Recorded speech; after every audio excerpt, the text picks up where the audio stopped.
As the movie begins, we meet Bradley Thomas, a tough former boxer who now works as a mechanic. One day, when he arrives at work, he's summoned by his boss for a serious conversation, and soon enough, Bradley finds out that he has been laid off due to the economic downturn of the company. However, he takes the news calmly, packs his belongings, and heads home without making a scene. When Bradley arrives home, he sees his wife Lauren sitting in her car talking on the phone. Bradley tells her the unfortunate news about his job, but just then, his eyes fall on a love bite on her neck. He then checks Lauren's phone and discovers that she has been talking with another man behind his back. And after some questioning from Bradley, the woman eventually admits to having an extramarital affair. Hearing this, Bradley gets extremely angry and he orders her to go inside the house. He then takes out his rage on her car and rips it apart with his bare hands. Eventually, Bradley calms down and goes inside to have a serious conversation with Lauren about their struggling relationship. Lauren admits to having a relationship with another man for the past 3 months, though she insists that it's not serious.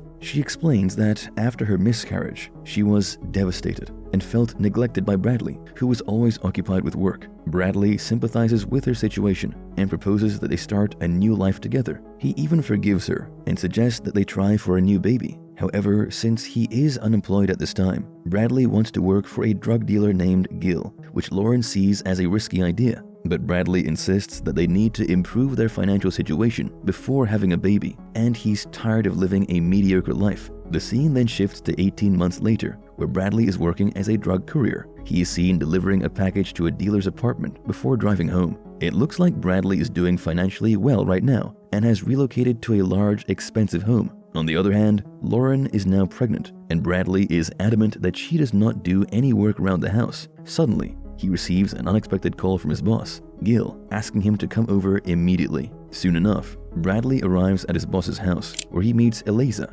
Gil's new business partner. Apparently, Eliza runs a large-scale drug operation in Mexico with his trusted associates, Roman and Pedro. Now, Bradley is given a new assignment by Gil. He is asked to sail off the coast with 2 of Eliza's men and pick up a package of crystal meth. However, Bradley notices that one of the men, Roman, looks like he's on drugs and expresses his concern to Eliza. But Eliza defends his associate and assures Bradley that he conducts regular drug tests on his men. He also mentions that Roman has been sober for years and is very reliable. But despite Eliza's assurances, Bradley still doesn't trust Roman. Just then, Gil takes Bradley aside and asks him to cooperate with the new partners, promising to give him 3 months off when the baby is born. Eventually, Bradley accepts the offer, but he has one condition. He wants to lead the mission, and Eliza's men had to comply no matter what happens. And soon enough, both parties agree to the terms. That night, Bradley, Roman, and Pedro set out on a mission to retrieve a stash of drugs underwater. They board a yacht and head out to the middle of the ocean. Then, Pedro dives into the water and notices a box that looks like a pirate's treasure chest. The box is firmly chained to the ocean floor to keep it from rising to the surface. However, Pedro breaks the chain and returns to the surface, where Bradley and Roman help him haul the valuable cargo on board. And once they get the stuff, the yacht goes back to the dock. But on the way, Bradley grows suspicious of the police and decides to get rid of a bag of drugs by throwing it into the sea. He orders Pedro and Roman to do the same, but they refuse and instead start thrashing him. In the end, they abandon Bradley at the dock and leave on their own. A few moments later, 2 police cars arrive and surround Pedro and Roman, leading to a violent shootout between them. Bradley quickly returns to the yacht and plans to escape. However, when he realizes that Pedro and Roman are about to kill the cops, he cannot bring himself to go. So, he decides to help the police and fires at his business allies, Roman and Pedro. Unfortunately, Pedro dies during the shootout, while Bradley is arrested by the police and taken into custody. At the police station, we see Bradley being questioned by a detective, who reveals that he has seen the video footage of the incident. The detective acknowledges that Bradley could have left the scene without getting involved, but chose to help the police instead. He then asked Bradley to provide the names of his boss in exchange for a reduced sentence, but the former boxer claims that he works alone and has no associates. Eventually, Bradley's trial is conducted, and he is sentenced to 7 years in a medium security prison. In the following scene, Bradley is being transported to prison by bus, and upon reaching there, the guards conduct a physical examination of him and confiscate his belongings. Later, an elderly man called Lefty escorts him to a cell located on the highest floor. Once he reaches there, Bradley meets Andre, the prison warden, and in a serious setting, Andre warns him of the strict regulations that govern life in prison, including the mandatory attendance at roll call when the bell rings. Soon enough, when the night falls, the loud bell rings and the inmates line up in front of their cells for a routine check by the prison warden. However, Bradley, who is not yet used to the routine, arrives a little late. The stern prison guard then scolds him, reminding him of the strict rules that must be obeyed. Bradley simply nods in agreement and promises to abide by the rules from then on. Elsewhere, while sleeping at home, Lauren is abruptly awakened by a noise that sounds like an intruder. She quickly locks the door and grabs the gun for protection. However, soon after, the intruder uses a stun gun on her, causing Lauren to lose consciousness. The next morning, Bradley visits the prison clerk's office and is informed that his wife's doctor needs to see him urgently. He becomes anxious, and when the doctor arrives, Bradley realizes that he's not a real doctor, but one of Eleazar's henchmen, called the Placid Man. Now, the Placid Man claims that Bradley is responsible for Eleazar losing $3.2 million and demands that he pays the debt. He then shows Bradley a picture of his wife, who is tied up and unconscious, and threatens to harm her and their unborn child if he doesn't do what Eleazar wants. Bradley then asks what they want, and the Placid Man tells him to kill an inmate named Christopher Bridge. The potential victim is held in a different maximum security prison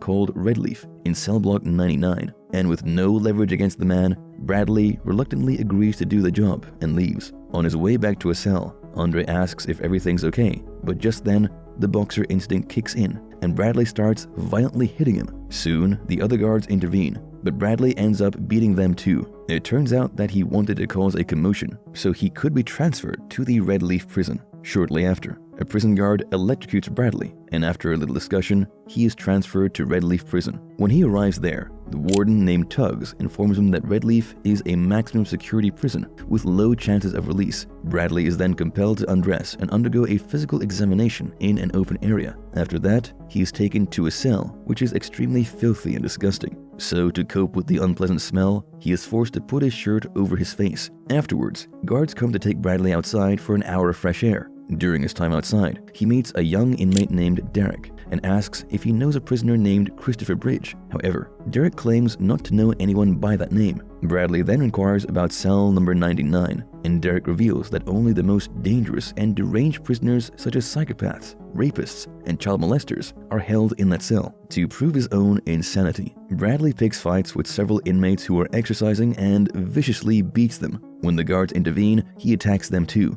As a result, Bradley is then paralyzed and taken to the cell block 99 area. Now, upon reaching cell block 99, Warden Tuggs elaborates that this is where he devises unique forms of punishment for society's most hated criminals. The cell block is situated underground and is even more foul and disgusting. As punishment for his earlier fight, Bradley is required to wear a stun belt that delivers electric shocks at the push of a button. When he enters his cell, Bradley notices that there is a lot of broken glass scattered on the cell floor, and the room only contains a crude squat toilet hole. Meanwhile, we see Lauren's situation, who is in a weak state and is being held captive. The Placid Man is also there with a doctor from Korea who specializes in abortion. However, they have not yet conducted the procedure on Lauren and are only carrying out a preliminary examination. Back in prison, Bradley is lying in a cell as he begins screaming Christopher Bridge's name. The prisoner next door then responds that there is no inmate named Christopher Bridge and has never been. Suddenly, jail guards appear and electrocute him once more until he collapses to the ground.